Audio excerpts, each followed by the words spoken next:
Next question says, a goal of financial regulatory agencies is to 1. Enforce workplace safety, 2. Protect the environment, 3.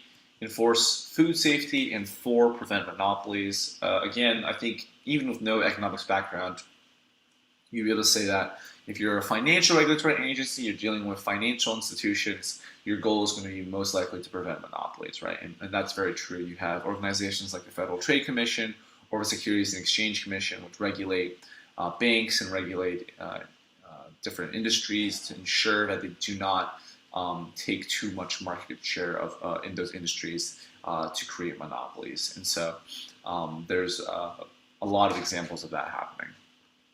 Let's take a look at the previous tutor's answer, and they also took prevents monopolies, and they said that financial regulatory agencies oversee and regulate the financial markets of an economy. Their fundamental goal is to maintain the efficiency of markets by preventing the creation of monopolies with unjust market powers. Financial regulatory agencies ensure that economic entities and financial markets do not exploit their power to become a monopoly. One of the biggest and most important financial regulatory agencies is the Federal Reserve Board that looks after the Federal Reserves, responsible for overseeing the monetary policy of the economy. Yeah, so good answer. And we'll mark that as correct, and we can move on to the next question.